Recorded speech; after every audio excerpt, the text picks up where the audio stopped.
जय गुरु जी संगत जी, सभी को जय गुरु जी। शुक्राना गुरु जी महाराज का लख लख शुक्राना। ओम नमः शिवाय, शिव जी सदा सहाय। ओम नमः शिवाय, गुरु जी सदा सहाय। जय गुरु जी।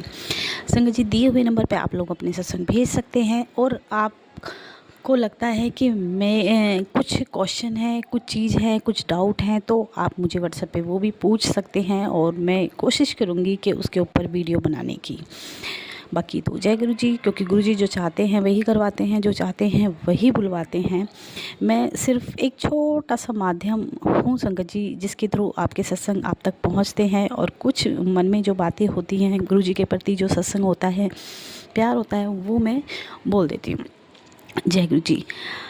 संगत जी, एक बार कहते हैं ना, सत्संग के कार्ड छपे थे और गुरु जी की आज्ञा ली गई थी कि ऐसे ऐसे जगह पे सत्संग कराना है। तो गुरु जी से आज्ञा ली, नहीं नई किसी चीज़ की, मतलब कॉलेज वगैरह था कुछ जिसकी ओपनिंग थी।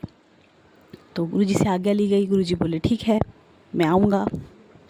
बहुत कहते बच्चे कितनी तैयारी करते हैं, थोड़ा सा ना बच्चों ने ही रखा था थोड़ा सा प्रोग्राम छोटा सा, तो बच्चे कितनी तैयारी कर सकते हैं, छोटी मोटी तैयारी उन्होंने की थी। लेकिन गुरुजी वो सब चीज़ें नहीं देखते, भाव देखते हैं, प्यार देखते हैं। तो गुरुजी बोले कार्ड छपाई और वो पहले मेनू दिखाई। ऐसा ही हुआ, जब कार्ड छपे और अंकल लेके गुरुजी के पास पहुँचे तो गुरुजी बोले इसको यहाँ पे महाराज लिखो। मतलब गुरुजी लिखा था, तो गुरुजी बोले इसके आगे गुरुजी महाराज, जैसे कहते हैं ना किसी होस्ट के लिए हम लिखते हैं, तो गुरुजी बोले यहाँ पे गुरुजी महाराज लिखा हो। तो बोले उसके बाद जय गुरुजी महाराज, बोले एक हमें आदत पड़ गई, मतलब महाराज बोलने की। और बड़े मंदिर भी आपने देखा होगा, कई बार ना संगत बोलती है कि महाराज बैठे हैं, गुरु महाराज बैठे हैं, तो महाराज हम लोग ऐड करते हैं। और महाराज का मतलब है कि महाराज से बड़ा कोई होता नहीं है, उस जगह के वो महाराज हैं, इस धरती के वो महाराज हैं, हमारे दिलों के वो महाराज हैं। हमारी ज़िंदगी में उनसे बड़ा महाराज कोई नहीं है। तो आपको अगर लगता है कि वो महाराज हैं आपके जीवन के, तो आप भी ऐड कर सकते हैं जय गुरु जी महाराज। तो वो हम उनको एक कहते ना, एक अपने मन में एक फीलिंग आती है कि महाराज वाली, कि हाँ हमारे गुरु जी महाराज हैं। बाकी जय गुरु जी। तो संगत जी, गुरु जी ने लड्डू बोले थे कि लड्डू बनवाना, और बड़े बड़े लड्डू बनवाना, मैं अपने हाथ से उन सबको दूंगा। तो जब गुरु जी ने बोला कि उन्होंने अंकल ने बोला कि गुरु जी संगत को बुलाएंगे। गुरु जी बोले संगत ने नहीं, सबनों बुलाई, जो भी आसपास के लोग हैं, बड़े बड़े लोग हैं, सबको बुलाना है, खाली संगत को नहीं बुलाना, सबको बुलाना है। क्योंकि सब में ये होता है संगत जी, और ये चीज़ हम भी करते हैं। जब भी हम सत्संग करवाते हैं, गुरु जी के घर में हम लोग सत्संग रखते हैं, तो हम क्या करते हैं, सिर्फ संगत को इनविटेशन दे देते हैं। हमें क्या करना चाहिए, हमें सबको इनविटेशन देना चाहिए। आना नहीं आना, जुड़ना नहीं जुड़ना, वो सब गुरु जी का टाइम है, गुरु जी का तरीका है। लेकिन हम कोई नहीं होते हैं कि गुरु जी के सत्संग में इसको बुलाएं, इसको नहीं बुलाएं, इसको बुलाएं, इसको नहीं बुलाएं। तो सबको बुलाना चाहिए, सबको इनविटेशन दो, सबको बुलाओ। बाकी जिसको, क्योंकि अगर सबको बुलाया जाएगा तो पता नहीं किसके भाग खुल जाएंगे, किसकी किस्मत खुल जाएगी और गुरुजी से वो जुड़ जाएगा, जिसका डायरेक्ट इनडायरेक्ट ब्लेसिंग आप ही को मिलने वाली है। तो संगत जी, बड़े बड़े लड्डू गुरुजी ने बांटे, और वो बड़े बड़े लड्डू, मतलब कहते हैं ना, जब अंकल ने सब बच्चों को बताया कि गुरुजी की ब्लेसिंग होती है, अमृत होता है जो गुरुजी अपने हाथ से प्रसाद देते, तो उन बच्चों ने 6-6 महीने, क्योंकि 6 महीने बाद एग्ज़ाम थे, तो 6-6 महीने तक वो लड्डू डोर में रखे। तो डोर में 6-6 महीने बाद भी उन लड्डुओं में से खुशबू थी, फ्रेगनेंस थी, बहुत प्यारी। और उन्होंने खुद बताया था कि हमने 6 महीने तक एग्ज़ाम के लिए लड्डू रख रखे थे, क्योंकि ये अमृत था। तो हमने सोचा हम एग्ज़ाम में खा के जब एग्ज़ाम देने जाएंगे, तो उन लड्डुओं में फ्रेगनेंस थी और वो ख़राब नहीं हुए थे। ये गुरु जी की कृपा है संगत जी। और एक सत्संग और बताऊँ ना संगत जी, एक बार क्या हुआ था, कुछ जो गुरुजी के बड़े मंदिर में संगत रहती थी, तो कहते हैं ना बच्चे होते हैं, नादानी होती है, थोड़ा सा कम उम्र के थे, जिसमें एक अंकल थे। और रात को जैसे बिस्तरे लगते थे तो काफ़ी लेट हो जाते थे वो सोने के लिए, और वो सोते सोते उनको 2-2:30 बज जाता था। तो गुरुजी ने उन अंकल को बुलाया सुबह। गुरुजी बोले मैं तेनू बोलिया टाइम कॉल सोया कर, इतनी लेट तक जगना ठीक नहीं है। अब गुरुजी एक या दो बार बोलते थे, उसके बाद नहीं बोलते थे, बार बार रिपीट नहीं करते थे चीज़ों को। तो अगले दिन भी कहते ना वो हंसी मजाक ठिठोली चली, बातें चली और पुरानी बातें चली। तो वो जो 2-4 लोग थे वो नहीं सोए और फिर अंकल फिर लेट सोए। तो गुरुजी बोले सुबेरी, बोले मैं तेनू बोलिया टाइम कॉल सोया कर, टाइम तो उठिया कर, चंगी चीज़ नहीं होती लेट तक जगना। अब ये था मन में कि अगर हम टाइम से नहीं सोएंगे तो गुरुजी डांटेंगे, तो टाइम से सोना है, गुरुजी ने बोला है। क्योंकि गुरुजी को झूठ बोलना, गुरुजी को धोखा देना तो इम्पॉसिबल वाली चीज़ थी। ये भी नहीं बोल सकते कि नहीं गुरुजी हम टाइम से सो गए थे, क्योंकि गुरुजी तो जानी जान है। तो संगत जी अंकल जी बताते हैं कि रात को 12 साढ़े 12 बजे पीछे से एक आवाज़ आई। तो बोले मेरे साथ में जो था, मैंने उससे बोला कि देख कुछ आवाज़ें हो रही हैं। तो वो अंकल बोले कि कुछ नहीं है, बिल्ली वगैरह होगी। तो बिल्ली वगैरह की वो सोच के बोले हम सो गए। अगले दिन फिर ऐसा ही कुछ हुआ कि फिर आवाज़ें हुई और आवाज़ें ऐसी हुई कि डरावनी आवाज़ें जिसको बोलते हैं। तो अंकल बोले अजीब सी आवाज़ें थी, लाइट लुप जुप भी हुई थी। तो हमने सोचा कि शायद कुछ शॉर्ट सर्किट हुआ होगा या बिल्ली वगैरह होगी, चलो देखते हैं। तो अंकल बताते हैं जो सीढ़ियाँ जा रही हैं ऊपर, बोले हम गए वहाँ पे जाके और जैसे ही आगे गए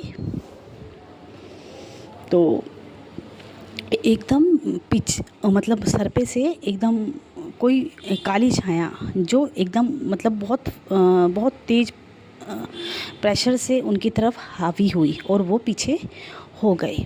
तो इतने में गुरुजी आते हैं, बोले मैं तेनू कितनी बारी कहा टाइम कॉल सोया करो, तुसी सुनते नहीं हो। अब उन अंकल की हालत इतनी ख़राब कि डर के मारे उनकी हालत संगत जी बहुत ख़राब हो गई और वो डर गए। तो गुरुजी ने उनको बुलवाया। गुरुजी बोले क्यों भैया क्या हुआ था? तो उन्होंने सारा जैसे भी उन्होंने देखा था वो बताया।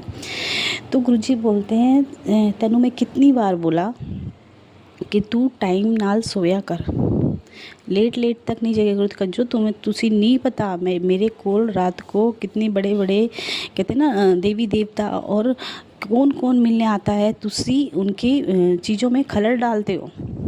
और आज बहुत बुरा हो जाना था पर तुसी समझते नहीं हो, इसलिए मैं तुम्हें समझा रहा था कि मेरे कोल पता नहीं कौन मिलने आता है और तुमसे वो परेशान हो गया, तुम्हारे जगने से वो परेशान था, इसलिए आज तो तू मौत के मुंह से बाहर आ गया, नहीं तो आज तो वो तुझे ले जाना था। तो गुरुजी की कृपा ऐसी है संगत जी, जाने अनजाने सत्संग के थ्रू गुरुजी हमें कितनी कुछ चीज़ें बता देते हैं, कितने ही रास्ते हमारे लिए खोल देते हैं। अब अगर इसको हम देखें तो सीधा हिसाब ये है कि रात को हमें टाइम से सोना चाहिए, सुबह जल्दी उठना चाहिए। और क्योंकि रात को आपने भी सुना होगा संगत जी, कल मैं सोच रही थी कि जितनी भी चीज़ें होती हैं, नेगेटिविटी होती है, हम लोग जो कराने वाली बात करते हैं, अगर कोई पड़ोसी भी हम लोगों पे करता है तो वो रात के समय निकलता है करने के लिए। जो भी तांत्रिक विद्या होती है या हम टूने टोटके करते हैं वो आधी रात के बाद होते हैं। कहते हैं ना रात को जाके दबाना, रात के जाके वहाँ दबाना। तो रात की एनर्जी 12 बजे की बाद की बहुत नेगेटिव होती है। लेकिन गुरुजी की अगर आप रात को बैठ के एक अरदास कर लो, क्या करनी है कि जो भी मेरा बुरा चाहते हैं, जो भी बुरी शक्तियाँ हैं, जो भी चीज़ें मेरे चारों तरफ हैं, वो ये जान ले कि मेरे गुरु से कोई बड़ा नहीं है। तो 1 2 4 लाइनें आप अपने गुरु की बड़ाई करते हुए सोएं। उन नेगेटिव चीज़ों को आप ये बोलने से ये नहीं है कि आप बहुत छोटी चीज़ें नहीं समझना संगत जी। कहते हैं जब हम गुरु की बड़ाई देते हैं और कहते हैं अपनी चंगाइयाँ मांगते हैं, अरदास करने से, सोने से पहले अरदास करो। 2:30 अगर आप कर सकते हो, 3 बजे कर सकते हो तो सुपर। एक ही समय बनाना, एक ही समय करना। तो जो चारों तरफ के लोग जो हमारे लिए चीज़ें चक्रव्यूह रचते हैं, जो हमारे लिए गलत चीज़ें करते हैं, जो हमारे लिए बुरा सोचते हैं, उनकी औकात ही नहीं है संगत जी कि वो हमारा कर कुछ बिगाड़ सके। लेकिन सबसे पहले आपको अपना ऑरा क्लीन करके इस चीज़ को रोज़ रिपीट करना है कि जो मेरा बुरा चाहते हैं, जो मेरे साथ गलत करना चाहते हैं, जो मेरे लिए गलत सोच रहे हैं, या जो भी मेरे लिए परिवार को बुरा करना चाहते हैं, उन सबको मैं ये बताना चाहता हूँ कि इन सब चीज़ों से बड़े मेरे गुरुजी हैं, और मेरे गुरुजी के रहते मेरा कोई कुछ नहीं बिगाड़ सकता। और कोई शक्ति, कोई बुरी शक्ति, कोई नेगेटिव चीज़ मेरे और मेरे परिवार में मेरे गुरु के बिना, मेरे गुरु की मर्ज़ी के बिना एंटर नहीं कर सकती। आप 15 दिन बोल के देखो संगत जी। और एक संगत और है जो मतलब बताते हैं कि वो उनकी बेटी बीमार थी, और वो रोज़ रात को यही रिपीट करते थे कि जैसे 2:30-3 बजे उठे, अरदास की कि मेरी बेटी को ठीक होना है, मेरी बेटी को गुरुजी ठीक कर रहे हैं, कोई नेगेटिविटी, कोई बीमारी उसको कोई घेर नहीं सकती, क्योंकि हमारे गुरु हमारे साथ हैं और मेरे गुरु से बड़ा कुछ भी नहीं है। तो बड़ाई किसको दी हमने? गुरुजी महाराज को। और चेतावनी किसको दी? चारों तरफ की बीमारियों और नेगेटिविटी को। तो कोशिश करें रात को सोने से पहले, अब तो हमारी रूटीन ऐसी है ना संगत जी, हम रात को 12-12, 1-1 बजे सोते हैं, उससे पहले हम सोते ही नहीं हैं। तो सोने से पहले ये ज़रूर दोहराएं, एक बार करके देखो, आपको अच्छा लगेगा, आपको अच्छा फील होगा। और जिन लोगों को बीमारियां हैं वो भी रात को दोहराएं कि मेरे अंदर जो भी बीमारी है पनप रही है, पनपती रहेगी, या जो भी मुझे तकलीफ़ हो रही है, पर मेरे गुरु से बड़ी नहीं है। मेरा गुरु इन बीमारियों से बहुत बड़े हैं, मेरे साथ मेरे सदाशिव हैं, मेरे महाशिव हैं, और वो मुझे प्रोटेक्ट करेंगे, मुझे कोई बीमारी नहीं परेशान कर सकती। तो ये चीज़ आपके अंदर पॉजिटिविटी लाएगी, प्लस गुरुजी की बड़ाई आपको ठीक करेगी। और हो सकता है कि आप अपने आप में खुद कुछ दिनों में और यही चीज़ आप सुबह, अगर आप 4 बजे उठते हो, 5 बजे उठते हो, तो आप सुबह बोलो, रात को सोने से पहले बोलो। आप बोलना तो शुरू करो, क्योंकि विश्वास अगर गुरु पे है तो आप समझ लो संगत जी, आपका कोई कुछ नहीं बिगाड़ सकता। आज ही की बात है संगत जी, मैं एक ऐसी जगह गई थी, कई बार ना हम लोग डाउट में रह जाते हैं ये सोच के कि सच में फ्रेगनेंस थी, सच में गुरुजी थे, सच में गुरुजी हमारे पास आए थे। तो मैं गुरुजी को बड़ा याद कर रही थी, क्योंकि सिचुएशन थोड़ी क्रिटिकल ऐसी थी। मैंने कि गुरुजी, मैंने ऐसी सिचुएशन कभी फेस नहीं की, मैंने ये सब चीज़ें कभी नहीं देखी, और मुझे पता है आप मेरे अंग संग हो और आप हमेशा मेरे अंग संग हो, लेकिन अभी मुझे आपकी बहुत याद आ रही है। संगत जी आप विश्वास करो, मतलब कुछ सेकंड के लिए गुरुजी की इतनी गुलाबों की खुशबू मेरी नाक में आई। मतलब आप कहते ना, कोई प्रॉपर मंदिर की ज़रूरत नहीं है, कोई प्रॉपर जगह की ज़रूरत नहीं है, आप कहीं भी गुरुजी को याद करोगे और गुरुजी को वहीं पाओगे। और गुरुजी की फ्रेगनेंस एक ऐसा जरिया है जो गुरुजी फील कराते हैं कि मैं हूँ, तुम्हारे आसपास ही हूँ। उसमें आपको कुछ नहीं करना संगत जी। और फिर वही वाली बात है कि संगत जी, अगर कहते हैं जितनी भी चीज़ें हावी होती हैं, जितनी भी नेगेटिविटी होती है, जितनी भी बेकार चीज़ें होती हैं, ब्लैक मैजिक, सब रात को होती हैं। और रात को ही अगर आप अपना ऑरा बना के सोओगे, स्ट्रॉन्ग ऑरा बना के, ये कह के सोओगे कि मेरा गुरु सबसे बड़ा है, कोई मेरा कुछ नहीं बिगाड़ सकता, मेरे आसपास के लोग कितना ही बुरा चाहे कुछ नहीं कर सकते हैं, क्योंकि मैं अपने गुरु के संरक्षण में हूँ, मैं अपने गुरु के चरणों में हूँ। तो बड़ाई किसको दी? गुरु को। ऐसी बीमारियाँ हैं, ऐसी जिनके घर में बहुत कलेश रहता है, वो भी यही बोले कि कितनी नेगेटिविटी हो, पर वो हमारे ऊपर कोई असर नहीं करेगी, क्योंकि हमारे गुरु हमारे साथ हैं। हर नेगेटिविटी को मेरे गुरु जी काट देंगे, हर नेगेटिविटी से हमें दूर रखेंगे, कोई कितना ही कुछ भी कर ले। तो आप करोगे ना संगत जी, धीरे धीरे धीरे धीरे, तो आप खुद से फील करोगे कि चेंजेस आते हैं आपकी लाइफ में, आपके ओरे में, आपके चारों तरफ की चीज़ों में, और सबसे ज़रूरी जो है वो आपके अंदर है। तो जब विश्वास हमें ये होने लग जाएगा ना कि गुरुजी हैं, जैसे मैं बता रही थी कि आज मुझे एकदम लगा कि जैसे गुरुजी बिल्कुल बिल्कुल नज़दीक होके मेरे पास से निकले हैं। तो संगत जी मैं भी अचंभित हो जाती हूँ। मैंने कि गुरुजी आप इतनी जल्दी सुन लेते हो, गुरुजी आप इतनी जल्दी आ जाते हो अपने बच्चों के लिए। तो कहते हैं ना, हम लोगों को पहुँचने में कई घंटे लगते हैं, गुरुजी को नहीं लगते। गुरुजी पल भर में हमारे पास होते हैं। 1 सेकंड में हम लोगों के पास होते हैं।